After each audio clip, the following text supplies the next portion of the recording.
Y bueno, pues a ver si estáis listos, si estáis listas para un pequeño viaje en el tiempo que nos va a llevar al fascinante periodo Edo de Japón. Así que afilad cual katanas vuestras mentes curiosas porque estamos a punto de adentrarnos en un mundo de samuráis, casas de baños y cultura local. Así que si estáis listos para ver cómo se vivía, cómo se vestía la gente, cómo se divertía en Edo, pues vamos a ello. Pero antes de continuar, y sé que no hago esto normalmente, recordad suscribiros al canal de YouTube y compartir el programa, el resumido de YouTube, con todos esos apasionados de la cultura japonesa que conozcáis. Yo soy Spike Harlow, vuestro presentador porque no hay otro disponible, y este es el puto programa de los martes, y a esto habéis venido.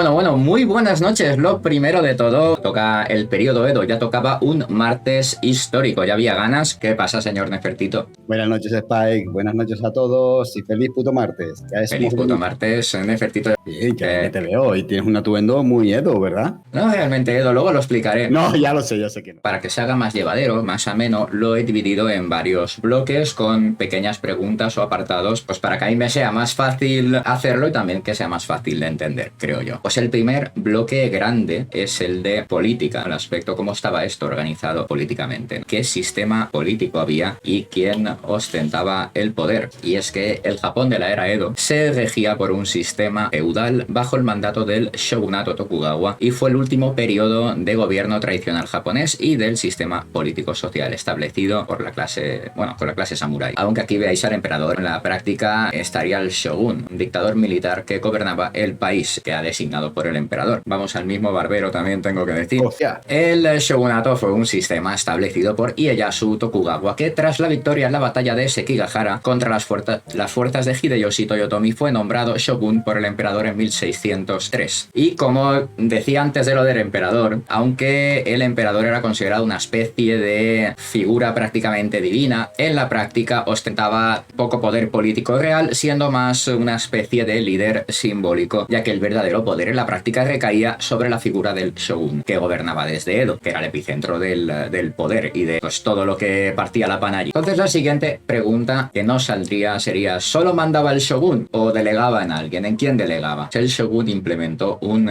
sistema feudal que estaba centralizado, en el que el poder se distribuía mediante señores regionales conocidos como daimios, que a su vez estaban divididos en varias categorías en función de la lealtad o la cercanía a los Tokugawa, siendo los más leales los Fudai, a los que normalmente pues les eran asignados los mejores destinos para hacer lo suyo, para gobernar. En la otra parte estarían los Tozama, que gozaban de menos confianza y se les mantenía a cierta distancia prudencial del poder central, es decir, seguían siendo pues mandatarios, ¿no? Gobernantes o como lo quieras llamar, pero eran un poquito como, bueno, estos déjalos hacer. Los daimios de hecho tenían cierta independencia hasta cierto punto a la hora de gobernar, pero en última instancia al final estaban sujetos a las leyes del shogunato y de hecho estaban obligados a pasar uno de cada 2 años, es decir, año sí, año no, en Edo, y era una política esto que se conocía como Sankin Kotai, algo así como servicio alterno, si la traducción no me falla. Era pues realmente una medida del shogunato para prácticamente tener en Edo secuestradas a las familias de esta gente durante sus ausencias, que era una manera de tenerlos controlados, ¿no? Al hacerlos vivir ahí. Os preguntaréis qué otras clases sociales había. Pues inmediatamente por debajo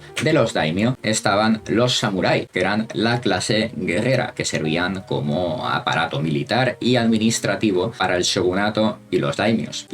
Los daimios. Pese a que estaban muy bien considerados socialmente, muchos de ellos vivían en situaciones muy modestas o incluso bordeando la indigencia o la miseria, debido principalmente a que el sistema de recompensas y pagos no se basaba basaba principalmente en el dinero, lo que hacía pues que se tuvieran que buscar la vida bastante. El siguiente bloque grande, después del de política, este sí que es bastante grande, es el de vida cotidiana. Para entender esto, primero vamos a hablar de las clases sociales que había, que las he comentado por encima, pero ahora vamos a hablar un poquito más de ello, porque la estructura social allí era muy jerárquica, con 4 clases principales. Estaban los samuráis, los granjeros, los artesanos y los mercaderes. Los veis aquí representados los 4. Este sistema se conocía como Shi no Ko-sho o Shimin y estaba fuertemente basado en los preceptos del confucianismo, que valoraba mucho la agricultura y desincentivaba el comercio. Los samuráis estaban precisamente en lo alto de esta jerarquía, seguidos por los granjeros, los artesanos y finalmente, en último lugar, los mercaderes. Pero ahora hablaremos de esto porque esto tiene un poquito de truco, porque la realidad era un poquito más compleja. Los mercaderes, pese a estar en el último lugar, en la parte baja de la jerarquía, se hicieron muy ricos y muy influyentes gracias a la prosperidad económica del periodo Edo, precisamente. Es decir, que en teoría ellos estaban en la parte baja de esa jerarquía, pero realmente tenían mucho más poder e influencia de lo que deberían, podríamos decir, claro, ¿no? Imagino que al comerciar con la materia prima en sí se enriquecen, claro. No, claro, el comercio, pues, porque el sistema este los ponía, al desincentivar el comercio, los pondría en el último lugar de la escala, pero es que en la práctica el comercio es lo que es lo que hace que se muevan las cosas después, ¿no? Es lo que enriquece gran parte de un país. También creo oportuno hablar del rol de las mujeres en la sociedad. Este periodo estaba definido por valores muy estrictos del confucianismo. Se esperaba de ellas que fueran esposas y madres, y sobre todo que fueran obedientes. Mira tú, no hace falta mencionar que sus vidas, como es de suponer, estaba bastante ligada a la casa, a las actividades domésticas en general, que también hubo excepciones, hubo mujeres que se las apañaron para ser influyentes en campos como las artes, la literatura o incluso los negocios. Es decir, siempre había una manera, sí, ¿no? Sí, son más excepciones, pero una excepción. También vamos a hablar de la moda de la época, porque la moda era entre práctica y diversa y reflejaba bastante el dinamismo cultural que había. Ya que el kimono era la prenda básica para hombres y mujeres, tenía patrones, dibujos y estilos que cambiaban dependiendo de la edad, del estatus, la clase, la ocasión o el trabajo de una persona. Incluso, como veis aquí, esto es una foto de los bomberos. No jodas. Sí, un bombero pues llevaría una especie de prenda, como ves, más acolchada, que se empapaba en agua antes de ponerse a apagar un incendio. Como la prenda ignífuga de su época, de la época, ¿no? Podríamos algo así, imagino. Los guerreros, los samuráis, llevaban un atuendo, ¿no?, de 3 partes que se llamaba kamishimo, que incluía el abrigo este exterior, un kimono interior y el faldón este partido. Esa falda me encanta, Es cómodo, los huevos con landeros bien. Seguro, ¿eh? Sí, tiene que ser muy cómodo. No, joder, la ropa tiene pinta de ser comodérrima. También cabe mencionar los actores de kabuki, porque me ha hecho gracia, llevaban kimonos con patrones muy llamativos, muy agresivos, que además contribuían al tono dramático, complementaban la escena. Por ejemplo, qué maravilla. O sea, eran patrones bastante llamativos, muy de hostia, ¿qué es eso? O sea, la ropa la determinaba muchas veces la ocasión. Un kimono decorado, por ejemplo, con grullas, con tortugas, pétalos de ciruelo, bambú, motivos naturales de este estilo, podrían expresar perfectamente la esperanza de una novia por tener una vida feliz, próspera y duradera. Luego tenemos diseños también como escenas de pesca, animales específicos, paisajes, hojas de arte, por ejemplo, que podrían indicar la estación o la época en la que esta ropa debería llevarse. Qué bonito, es un kimono. Qué bonito ese, ¿eh? También hubo un florecimiento de las artes en el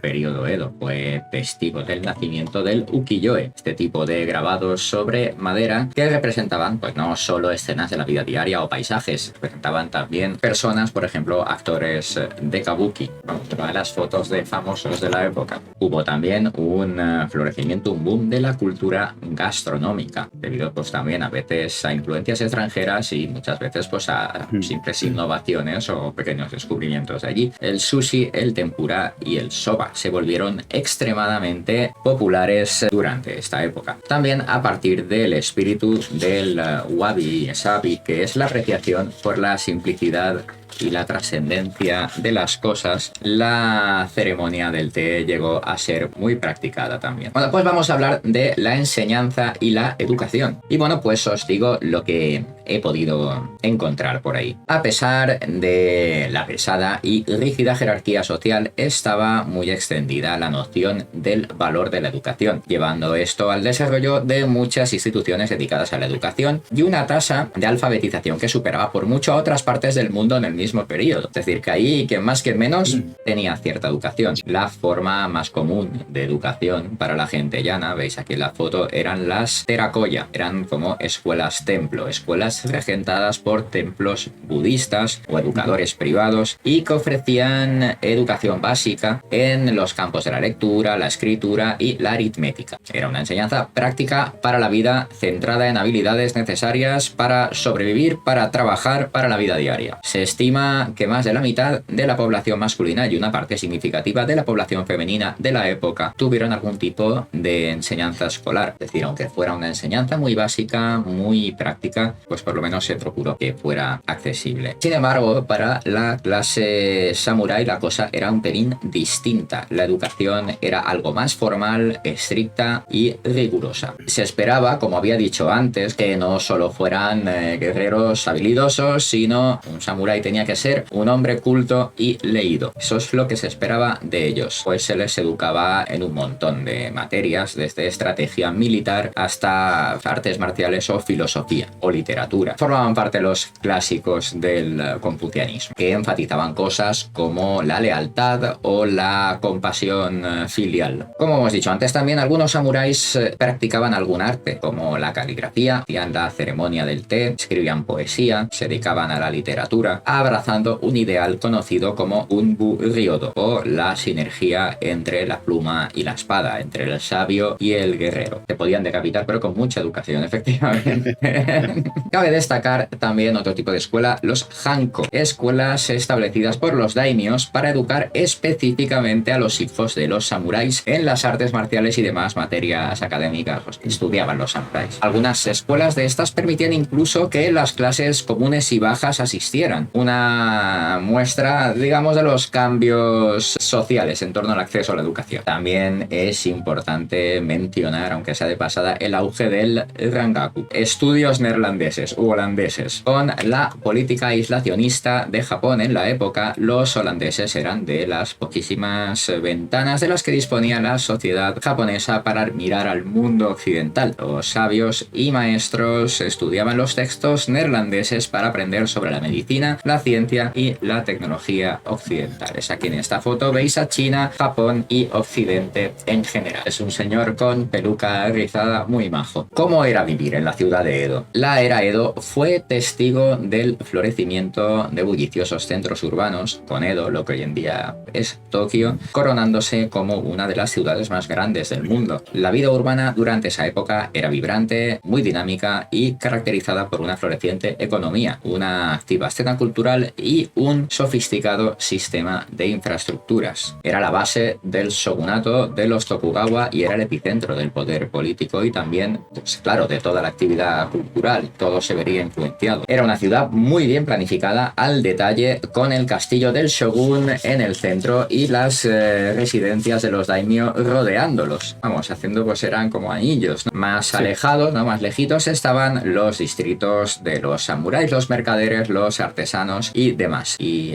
en general la ciudad estaba muy bien surtida de puentes y canales, como se ha visto en la imagen anterior y en esta, y con muchas torres de incendios muy bien distribuidas también, ya que los incendios eran algo bastante habitual debido principalmente a que había una densidad de población bastante grande y que además pues muchísimas cosas eran de madera, tío.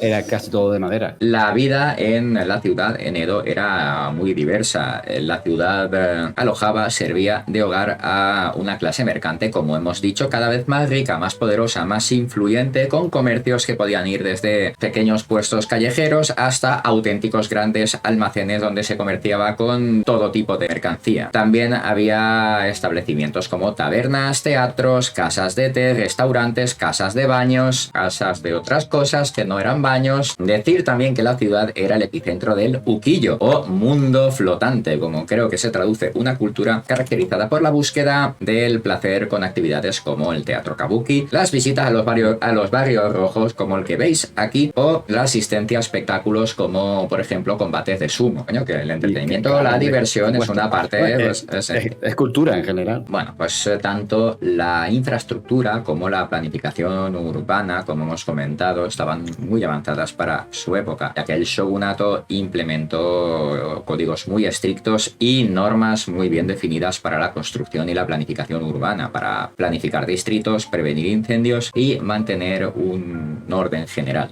La ciudad estaba dividida en diferentes distritos para diferentes clases y se diseñaban avenidas muy anchas, muy largas, para facilitar el movimiento de tropas cuando esto fuera necesario. También Edo disponía de un extensísimo sistema de suministro de agua, con acueductos y canales que proveían de agua limpia a los residentes de la ciudad. Los servicios públicos estaban muy desarrollados también, tenían un cuerpo especializado de bomberos, como hemos visto en la imagen de antes, y el shogunato mantenía el orden público mediante redes de agentes locales y asociaciones vecinales incluso. Había varios programas de beneficencia para los pobres, como por ejemplo un sistema de graneros públicos que se usaba para proveer de comida a las familias durante épocas de hambrunas especialmente duras. Así que más o menos tenían las cosas pensaditas, ¿eh? Sí, tenían muy buena organización, por lo que veo. Y vamos a hablar de la vida diaria de una persona en Edo, que podía variar enormemente según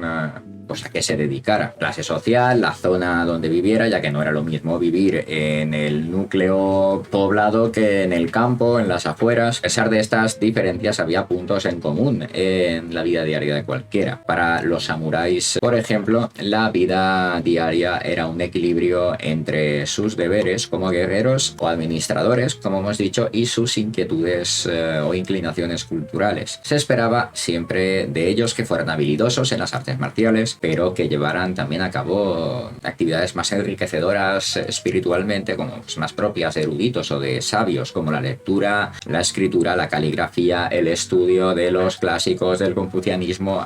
Practicaban también, como hemos dicho antes, las artes de la poesía, la ceremonia del té, y vivían bajo un estricto código de conducta llamado Bushido, que enfatiza las virtudes del honor, la lealtad y la disciplina autoimpuesta. Que nadie te tenga que imponer nada, que lo tengas que hacer tú de motu propio, ¿no? Pues vamos a hablar también de los granjeros, que eran la mayoría, podríamos decir, ¿no?, de la población. Llevaban una vida, como es previsible, centrada en la agricultura, en las actividades del campo, en sus cultivos. Su vida diaria, su rutina, la dictaban el tiempo y los elementos, las estaciones del año, así como la demanda existente de según qué cultivos, en según qué estaciones. A pesar de sus duras condiciones de trabajo, de su vida sacrificada, los granjeros estaban muchas veces, a merced de los elementos, a igual lo que te lo pudieras currar, igual venía una tormenta gorda y a tomar por culo la cosecha. Los altísimos impuestos que les pedían el shogunato y los daimios tampoco ayudaban precisamente a que su vida fuera más fácil y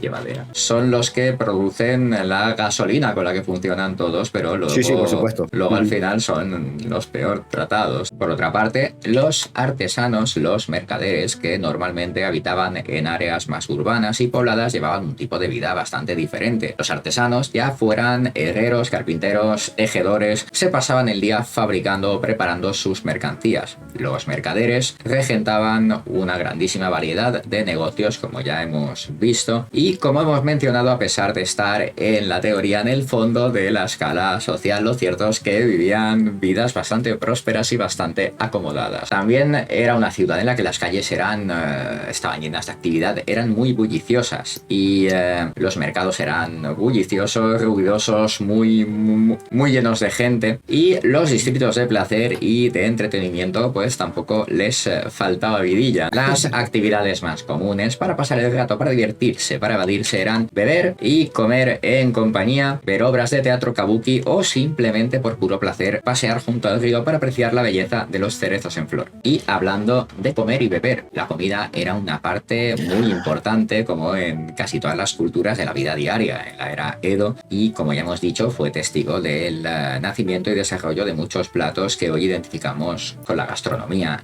japonesa, como el sushi, los fideos soba o el tempura. El té era y sigue siendo una parte importantísima, tremendamente importante en la cultura japonesa, y la ceremonia del té es una tradición valoradísima y querida que aún en la actualidad se lleva a cabo, ciertos círculos, claro. Y bueno, ¿qué tal os está pareciendo hasta ahora? Que llevo todo el rato hablando, tengo que beber un poco. Tienes toda mi atención. ¿Y de qué hablamos en todas las secciones históricas? De la higiene. Vamos a ver cómo cagaban los japoneses. Esta sección siempre os hace mucha gracia. Pero primero vamos, más que por el váter, vamos a pasar por el baño. Porque el baño en esta cultura es muy importante, en esta época también, porque la cultura del baño cambió precisamente durante la era Edo, que, bueno, la era Edo, no lo he dicho, pero es de 1603 a 1868. Las casas de baño, conocidas como sento, trajeron el placer del baño a las clases menos pudientes, a las clases bajas, a las clases populares. Los baños de este periodo estaban principalmente enfocados en las aguas termales, donde los bañistas iban a remojarse la parte baja de las piernas o a disfrutar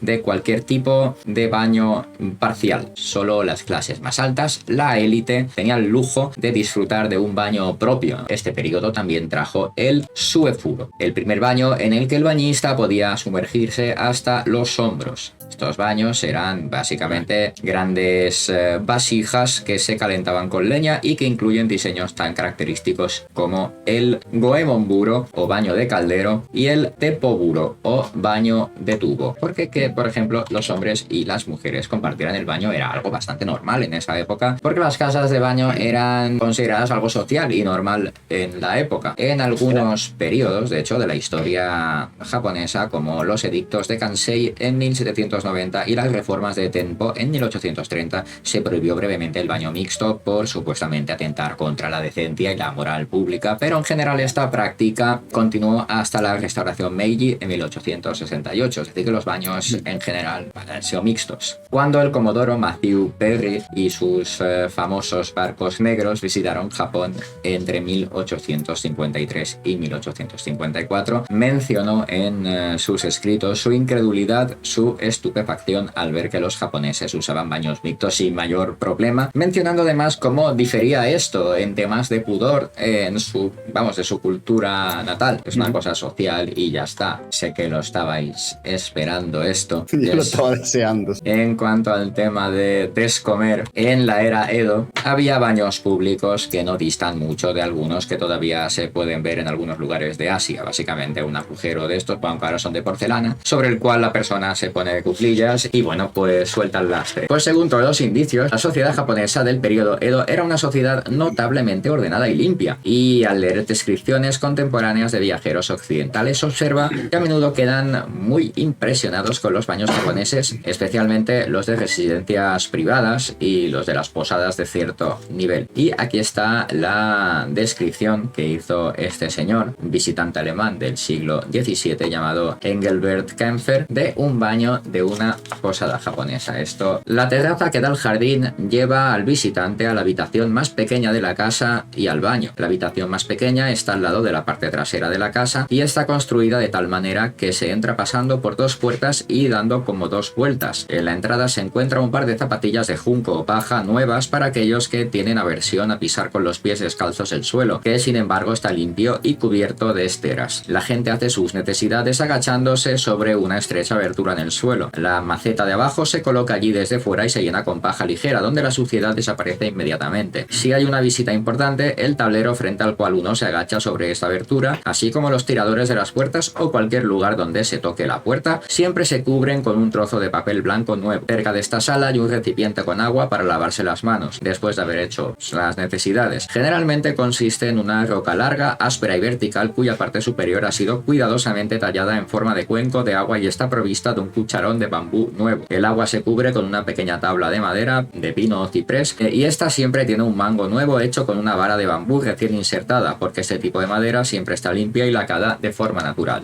Digamos que el tío, porque vamos a hablar del fin del periodo Edo, que propició el fin de todo esto, el fin de la era Edo, conocido también como el Bakumatsu. Fue una época de grandes cambios, de convulsión entre las presiones, las batallas internas, las presiones de las potencias extranjeras y además una sensación creciente de descontento por parte del pueblo con la clase gobernante, con el sistema, ¿no?, impuesto por el shogunato de los Tokugawa. Las semillas de la discordia fueron sembradas por una variedad de factores. La estricta jerarquía social y el mandato autoritario del shogunato llevaron, como he dicho, a un resentimiento social acumulado entre las clases bajas y los samurái, por ejemplo, que estaban enfrentando serias dificultades financieras debido a los fuertes cambios en materia económica que estaban sucediendo en ese tiempo. Es decir, aquí se empezaba todo a ir a la mierda. Las políticas del shogunato y particularmente su política aislacionista eran cada vez más frecuentemente vistas como algo obsoleto, pasado de moda e incapaz de enfrentarse a los crecientes retos de un mundo cada vez más moderno, cada vez más cambiante. La llegada del Comodoro Perry y sus famosos barcos negros fue un momento decisivo en la historia del país. Las exigencias por parte del Comodoro de Matthew Perry para que Japón abriese sus fronteras al comercio exterior con los Estados Unidos fue un amargo recordatorio para Japón sobre o de su propia debilidad ante las potencias extranjeras. La polémica decisión del shogunato de firmar tratados que además eran profundamente desiguales con las potencias occidentales, otorgándoles derechos extraterritoriales y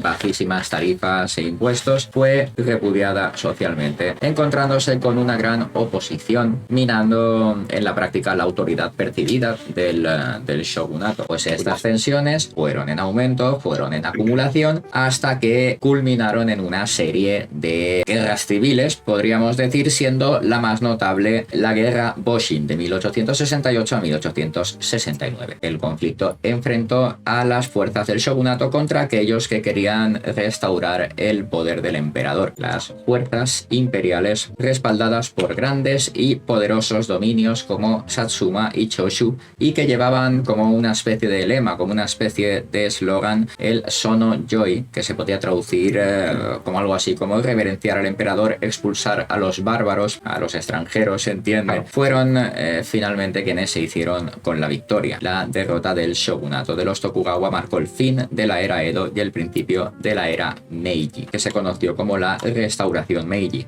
y que consistió en un periodo que al final fue un periodo de modernización y occidentalización del país. El emperador fue devuelto a la mayor posición de poder y el sistema feudal fue abolido del todo. Japón se embarcó en un viaje de modernización buscando aprender de las influencias occidentales, mientras también mantenía vivas sus tradiciones, sus aspectos culturales y al fin y al cabo su identidad. ¿Qué os ha parecido, gente guapa? Me ha parecido muy completito, Spike. Creo que has abarcado mucha parte de la sociedad. Sé que me he dejado... En esa época, hombre, por supuesto. Estamos hablando de 300 años. 200 me he dejado un montón de cosas porque lo quería también resumir para que no se hiciera pesado. Preguntillas, de hecho, y me la puedes contestar. Uno, ¿esto cuadra con la caída del samurái? ¿El final de la... El ocaso de los samuráis, sí, podría decirse que sí. ¿El ocaso? Sí, más o menos. Y la otra, algo de lo que nos hablas, claro, es de la situación geográfica de Japón, en este caso, o en Tokio o Edo. ¿En algún momento se ha nombrado lo de los terremotos y la... No lo he nombrado en ningún momento y de hecho en los esto que he buscado no ha aparecido. Porque o sea, hay un auge de población enorme, una ciudad enorme con bastante infraestructura. Pero ten en cuenta también que en sitios donde pasa eso, no sé si será por eso o no, pero no, y las casas son muy ligeras, son de madera, son muy... Sí. Entonces, claro, de papel, casi. Es más fácil sobrevivir. ¿Sabes qué sección toca ahora, no? Sí, hombre, ahora toca una gran sección, Spike. Pues, ¿sabes lo que toca ahora, Spike? ¿Qué toca ahora? Espera que me estoy riendo. Este chaval me descoloca. Perdón. Voy, ¿eh? El momentito de Nefertito. Pues en el momentito de Nefertito de hoy, chicos, vamos a seguir con un poquito con esta época, con la era Edo. Y bueno, les traigo ciertas curiosidades que sucedieron durante la época Edo en Japón. Sujétate al obi del kimono y prepárate para un viaje al pasado samurái lleno de extravagancias. En esta aventura histórica descubriremos las rarezas para el pueblo occidental que adornaron este periodo tan peculiar. Pues adelante. O sea, que vamos a hablar de extravagancias. Lo primero que vamos a hablar, te vas a tener que sentir aludido, Spike, vamos a hablar del censo de calvos. Ah, qué bonito, ¿eh? En la ciudad de Edo, hoy Tokio, se llevó a cabo un censo de calvos en el 1800. Calvofobia. Los funcionarios contaron a todas las personas calvas en la ciudad como parte de un esfuerzo por recopilar datos y así facilitar la identificación de personas. Claro, a los melenudos no los censas, a los calvos sí. Ah, no, es que, mira, el tío Bombilla número 23, va, iros a cagar. Vamos a hablar un poquito sobre las pinturas Hostia. de gatos. Y los gatos eran una mascota común en esta época y se hicieron populares en el arte. Hubieron muchas pinturas y grabados que representaban gatos en situaciones cómicas o inusuales. Sí, la verdad es que los gatos hicieron mucha mella en esta época, que más o menos ha llegado hasta nuestros días. Es que son los memes del Japón feudal. Si hablamos de pinturas de gatos, antes hablaste muy por encima sobre el sumo, ese deporte japonés que tiene tanta tradición. Pues las luchas de sumo eran muy populares en la época Edo y hasta hoy nuestros días, y a veces se llevaban a cabo combates muy extravagantes como enfrentamientos entre luchadores humanos y osos u otros animales en exhibiciones o para entretenimiento. De todas maneras, he intentado buscar información sobre esto y había muy poquita, y entonces esto no está contestado o demostrado del todo. Sí, puede ser un mito o una cosa. Sí, ya que se basa mucho en pinturas, leyendas o mitos, no estar versado realmente, ¿vale? Vamos a pasar ahora a los peinados extravagantes que habían en la época de la era Edo. Los peinados, sobre todo en las mujeres, eran muy extravagantes. Algunos peinados llegaban a ser tan altos que requerían de la ayuda de estructuras de madera y de metal. O sea, bueno, era unos andamios de horquillas que te montabas allí que déjalo ir, ¿sabes? Y de los peinados vamos a pasar ahora a otro tipo de moda, que eran los zapatos. Pero en este caso, en la prohibición de los zapatos altos. Durante un momento de la época Edo, se impuso una prohibición contra los zapatos altos. ¿Y por qué? Esto se hizo para prevenir que la gente de clases bajas aparentara tener una estatura más alta de lo que realmente tenía. Era un tema de posición social, y se prohibieron los zapatos. Así que vamos a pasar de los zapatos altos a una especie de avalorio, o que también se considera prenda muy usada, que es el abanico japonés, muy famoso. Se usaban en una época que se estiló mucho la comunicación a partir del abanico, una forma de comunicarse, no como lenguaje, sino un poco de postureo, ¿vale? Se usaba mucho para coquetear, sobre todo en las mujeres. Pero ojo, que también habían abanicos que se utilizaban como arma, pero eso es otro tema. En esta época se desarrolló un lenguaje secreto en donde se utilizaban los abanicos, que se llamaban Tessen o Tezen, no sé cómo se llama. Tessen es el abanico. Para transmitir mensajes codificados. Esto permitía a la gente comunicarse de manera discreta en situaciones sociales, sobre todo para el coqueteo o para las insinuaciones tímidas en las cortes japonesas. A mí ya me está entrando hambre y vamos a hablar del tofu japonés. Y es tan la tradición en el tofu que se hacían incluso festivales dedicados al tofu. Maravilloso. Un festival de lo que sea siempre mola. En algunas regiones se celebraban festivales dedicados a esta comida, a este plato, que era el tofu. Y estos festivales incluían competencias desde el lanzamiento de tofu hasta carreras de tofu en agua. Era una especie de barquito que se ponía en el agua para hacer carreritas de tofu. Y aquí vemos una especie de cocina de la época donde se cocinaba. Y vamos a pasar un poquito a los juguetes, a lo que es el ocio. Y había, la verdad, que alta tecnología para la época. Se crearon muchos juguetes tradicionales japoneses, algunos de los cuales eran bastante peculiares, como por ejemplo, habían muñecas que defecaban, literalmente ya soltaban. La muñeca cagona ya existía. La muñeca cagona se conocía como un conillo. Un conillo. Un conillo. Vamos a terminar con el arte del furoshiki, que seguro que muchas habremos visto en alguna película o en algún anime. El furoshiki es una técnica japonesa que era para envolver objetos con tela cuadrada. Vale, como cuando llevan en un pañuelito ahí sí, que puede ser comida, un paquetillo, un regalo, sí, exacto, una ofrenda o algo así. Ya sé. Era un arte en esa época y se usaban muchos pañuelos y telares diferentes. Entonces, durante esta época se usaban para llevar y ocultar objetos de manera ingeniosa y a menudo dependía mucho de la situación. Nada, Spike, y hasta aquí el momentito de Nefertito. Y bueno, pues yo voy a enseñar a esta buena gente el trasto de la semana. Es precisamente esto que llevo puesto. Es un jinbei. Ahora os enseñaré un poquito los detalles, pero es una especie de prenda tradicional de ropa japonesa que usa por hombres, mujeres y niños durante el verano, ¿no? Mayormente. Como ropa de estar por casa, de estar cómodo, de estar con los huevos colganderos. Y consta de una parte de arriba como esta, estilo kimono, con mangas de tubo, como veis, y un par de pantalones a juego que ahora mismo no los tengo puestos porque los estoy lavando. Son a juego con esto y son cortitos, aunque también pueden ser largos. Originalmente, como he dicho antes, fueron diseñados solo para hombres. Pues más adelante los Jinbei pues fueron usados también por mujeres y se han vuelto muy populares últimamente también entre mujeres. Suelen venir en conjunto, o sea, a juego, y bueno, los pantalones no tienen nada especial, son igual pues que los que tenemos por aquí, simplemente un pantalón corto, la parte de arriba con el frente cruzado y el cuello en ángulo diagonal. Pues a diferencia de el kimono precisamente, el Jinbei generalmente no tiene el panel superpuesto, así conocido como okumi, esto que es como una doble capa aquí, y presenta dos juegos a dos puntos para atarlo, uno en el interior y otro en el exterior. Este no se ve aquí, pero aquí hay un lazo, ¿vale? Y aquí hay otro, ¿veis? Entonces lo tienes que atar desde dos sitios para que se quede bien atado. Sí, es muy cómodo. La parte superior tiene aproximadamente la longitud de... Bueno, el lazo la longitud de la cadera y se abrocha de izquierda a derecha, con los lazos internos antes que los externos. Pones el y luego este. Suelen estar hechos de cáñamo o algodón y suelen teñirse de colores sólidos como índigo, azul, verde, negro, con un patrón muy tenue o inexistente. De hecho, esto os puede parecer negro sólido, que sí. Sí, parece pues negro. Sí. No es negro sólido, no sé si se apreciará, pero sí, veis, tiene rayitas blancas muy tenues. De hecho, los más modernos tienen estampados más llamativos, como patrones florales, por ejemplo, patrones más complicados, más coloridos. Los de mujer son definitivamente más coloridos y suelen tener estampados de personajes de la cultura popular o de la mitología o motivos de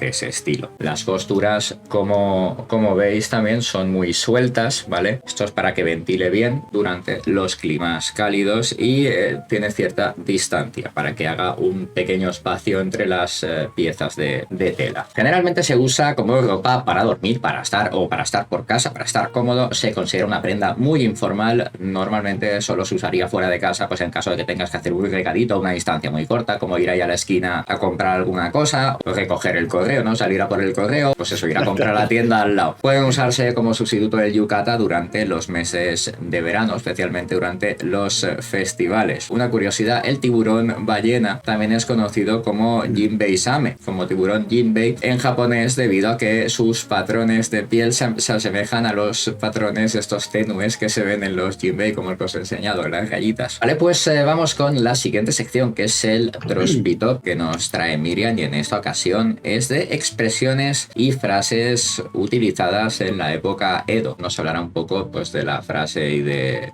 lo que significa, de su origen. La primera es Ichigo Ichi-e, que significa un único encuentro en la vida y se atribuye a Sen no Rikyu, un influyente maestro de la ceremonia del té del siglo XVI. Rikyu introdujo el concepto de wabi en la ceremonia del té y enfatizó la importancia de realizar cada acción como si fuera la última, buscando la perfección en cada detalle. La expresión Ichigo Ichi-e se ha utilizado en contextos más allá de la ceremonia del té, incluyendo situaciones bélicas y de artes marciales dentro de la clase guerrera, como un recordatorio de la importancia de la concentración en el aquí y ahora, en estar a lo que estás, vamos. La benevolencia se consideraba una virtud soberana en un doble sentido, soberana ante los múltiples atributos de un espíritu noble y soberana por ser particularmente adecuada para la función de un soberano. Inazo Nitobe recopiló muchas frases de los samuráis. Esta en concreto reflejaba muy concretamente la filosofía de los samuráis de no separar el combate y el poder de la bondad y los valores espirituales. La siguiente frase es Isoku Ito, que es un concepto de los samuráis que significa un paso, un corte, y se relaciona con la inmediatez y la autodeterminación de cada acción bélica. Este principio se basa en no desperdiciar oportunidades y llevar a cabo cada acción con determinación. En las artes marciales se refiere a realizar cortes decisivos en el momento adecuado. En la vida diaria se utilizaría como una metáfora para expresar la determinación de llevar a cabo una acción, una tarea con éxito. Si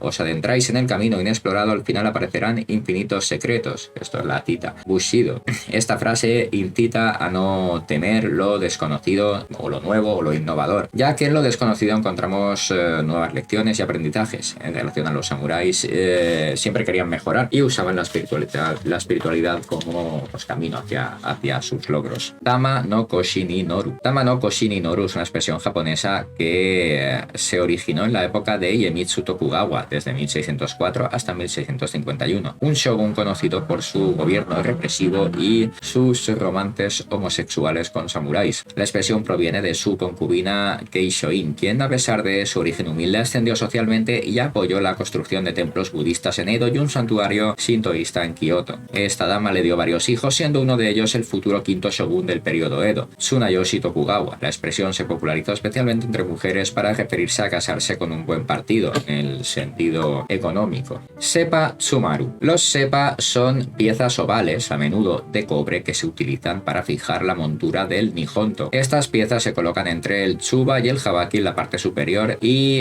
entre el tsuba y el fuchi en la parte inferior, aunque se utilizan en situaciones similares a la expresión tsuba seirai. La idea de sepa se refiere a una situación aún más restrictiva en la que no se puede maniobrar debido a que está bloqueado por ambos lados. Es que te encuentras como un sepa, digamos, ¿no? Como apretado por los dos lados. La siguiente expresión es Tsuba Seirai. Tsuba Seirai es una expresión japonesa que se origina en los combates de katanas entre samuráis. Se refiere a la situación en la que las guardias de las espadas bloquean mutuamente debido a la presión ejercida por ambos luchadores al atacar simultáneamente o engancharse, ¿no? Bloquearse. Esta situación, que además es peligrosilla, se podía resolver mediante cortes mutuos, técnicas de desarme o golpes con las manos. En un sentido más amplio se utiliza para describir situaciones de competencia igualitaria o disputas donde nadie cede, donde todo está muy reñido, donde el mínimo margen puede decantar el resultado. Otra expresión sería Nuki Shashi Naranu, que es una expresión japonesa que significa algo así como imposible desenvainar. Se utilizaba en situaciones donde un sable estaba tan corroído que no se podía sacar de la vaina, o cuando un samurái bloqueaba la espada del otro impidiendo que desenvainara. La expresión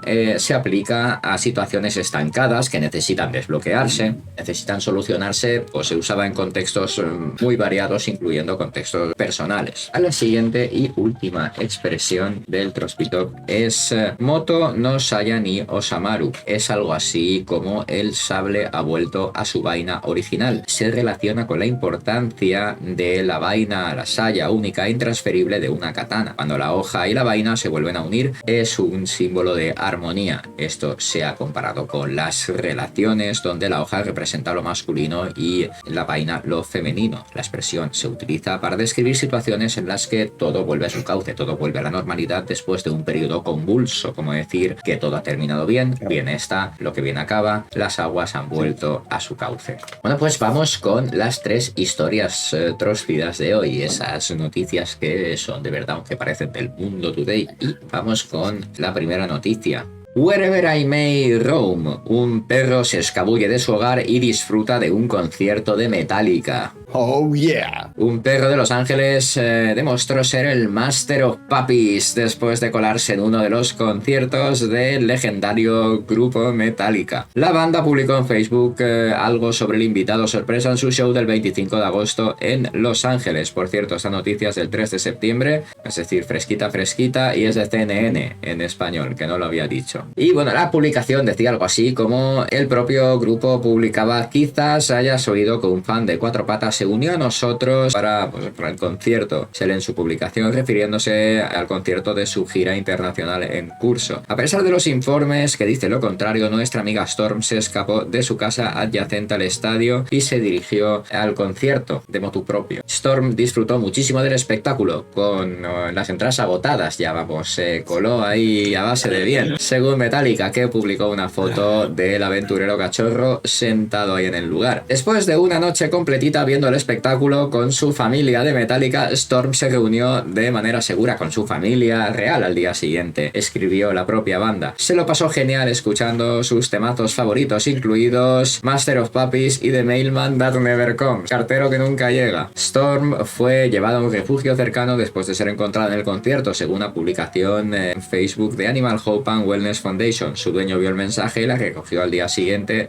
según fuentes del refugio. Según la página de Facebook del propietario, el perro parece cuidado y querido, escribió la organización sin fines de lucro. Gracias a todos los que ayudasteis a compartir la publicación y estamos felices de que el perro haya encontrado el camino de vuelta a casa. Una noticia con final feliz. Sí, y concluye además con una advertencia de Metallica que dice: aunque la historia de Storm tuvo un final feliz, definitivamente no deberías traer a tus amigos peludos a nuestra gira. Pero esta perrita sí tuvo su buen día. Perros que pueden disfrutar de cosas que yo no me puedo permitir. Pues esta noticia noticia no solo tiene fotos, sino que tiene vídeo que pondré al terminar de leerla. Es del 1 de septiembre de 2022 y nos la trae Levante, el mercantil valenciano. Y el titular dice: un toro de media tonelada pillado de copiloto en un coche. El ser humano es extraordinario, ¿eh? Sí. En Estados Unidos, un toro enorme que viajaba de copiloto a bordo de un coche por una carretera en Nebraska, así como si nada pasara. Pues el propietario del animal es un jubilado llamado Lee Meyer, que además fue detenido poco después de que la policía lo sorprendiese ahí con el señor alega que por sus dimensiones pues no le cabía en otra parte. El hombre cortó la carrocería del lado del copiloto del automóvil y puso allí una especie de remolque raro donde iba el bicho. Hostia, ¿no? que Como... cortó el coche para meter al Míralo, en el zoom de la izquierda se ve como una estructura así rara de madera. Yo creo que igual no pasa la ITV. En fin, el hombre pilla el automóvil, monta ahí al bicho y se pone a conducir tranquilísimamente hasta Norfolk, como si fuera lo más normal del mundo llevar ahí un toro de copiloto tranquilamente, pero la policía empezó a recibir llamadas de peña, pues no, que he visto un toro de copiloto en un coche, la policía alucinando pepinillos. El hecho es que la policía pensó al principio que en las primeras llamadas que lo que habían visto era un ternero o algo así y que la peña estaba siendo exageradísima, pero cuando ya pues la 17ª llamada que te dice es que he visto un toro de copiloto, dice la policía, llega allí, detiene al jubilado y le dicen que oye tío, así no puedes salir de casa. Total, el hombre estaba un poco cagado, lo identificaron, lo dejaron en libertad, pero le dijeron que volviera inmediatamente a su puta casa, que dejara el toro allí y que ya hiciera lo que le diera la gana. Bueno, la cosa es que la movida se volvió viral y salió un montón de medios estadounidenses y la esposa de este señor, de Lee Meyer, Rhonda, esto es la guinda del pastel, declaró que al principio no le hizo demasiada gracia que su marido optase por tener un toro como animal de compañía, pero que bueno, que al final se acostumbró al animal, que le ha cogido cariño, que ella es parte de la familia, pues que llegó a su hogar hace 8 o 9 años cuando su esposo lo compró, que el bicho tenía como 5 o 6 meses, desde entonces pues se ha portado muy bien. Firma ella y todos los vecinos están habituados a ver al marido conducir por el pueblo con el toro como copiloto, que para ellos, a ellos ya no les escandaliza esto, pero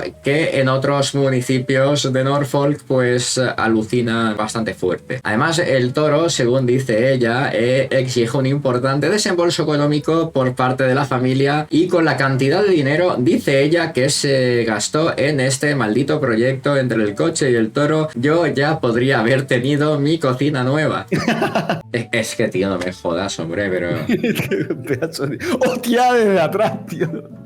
Pero ¿eso qué es? Yo no sé cómo el coche puede con eso. Pues la siguiente nos la trae InTripper, es de agosto de 2023. Un piloto es despedido por volar demasiado lento, porque en la industria de la aviación no todas las situaciones son ideales y las condiciones de unos pilotos pueden ser muy diferentes a las de otros, especialmente cuando se trata de aerolíneas de distintos tipos, que lo han despedido por volar a una velocidad más lenta de lo recomendado. El caso que ha salido a la luz recientemente en Rusia involucra a un piloto de la aerolínea de bajo coste Poveda que opera aviones Boeing B737. Este comandante optó por mantener una velocidad de vuelo más baja que la velocidad recomendada por la aerolínea, que era de Mach 0,73 en lugar de Mach 0,76, lo que equivale a una diferencia de aproximadamente 36 escasos kilómetros por hora. Según la información disponible, esta decisión hizo que la duración de los vuelos extendiera un minuto adicional. A lo largo de un trimestre, este piloto llevó a cabo un total de 66 vuelos, lo que resultó en que la aerolínea acumulara una hora adicional de vuelo en sus operaciones debido a esta elección. Como resultado de esta decisión, el piloto logró obtener ingresos adicionales de aproximadamente 300 a 350 euros, dependiendo pues en ese momento de la tasa de cambio entre rublos y euros. Sin embargo, la satisfacción fue efímera, ya que la empresa llevó a cabo una investigación y descubrió que era el único piloto que superaba las horas de vuelo establecidas y además mantenía la velocidad más baja, la velocidad promedio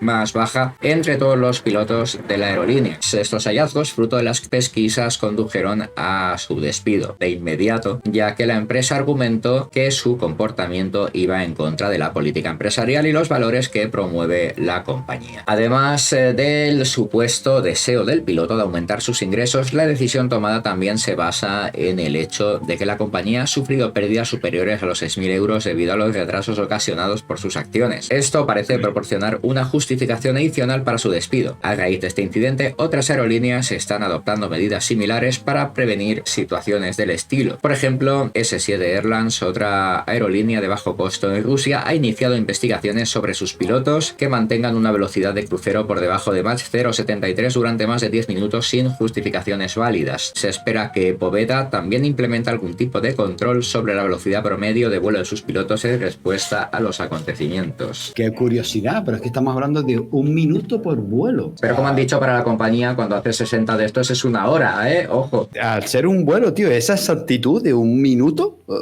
¿sabes? No es relativa, es exacta, que me parece muy curioso. Bueno, será 1 minuto promedio, podríamos decir, ¿no? O sea, Y bueno, como es de buena educación citar las fuentes. Las fuentes de hoy son Wikipedia, Wikimedia, History Skill, Bazclean, Nippon.com, Supercurioso.com, Gatosyrrespeto.org, NationalGeographic.com, JapanCityTour.com, TheCollector.com, Bloska.info y el Museo Histórico de Shinagawa, city.shinagawa.tokyo.jp. Y estas son las fuentes que se han utilizado para hacer el programa de hoy, que espero que os haya gustado. ¿Cómo ha estado? Contadme un poquito, va, gente, contadme un poquito, ¿qué os ha gustado más? ¿Qué os ha gustado menos? ¿Os gustaría un programa más largo? ¿Programa más corto? ¿Creéis que este programa, este formato de 1 horita y poco es más manejable que el de 3 horas? ¿Os gusta más? ¿Os gusta menos? Me gusta saber todo eso porque me gusta que os guste el programa de los martes y quiero hacerlo lo más conveniente posible para vosotros. Lo que queráis decir ahora mismo no es mi momento, es el vuestro. supongo que también dependerá mucho también del tema, ¿no? Y de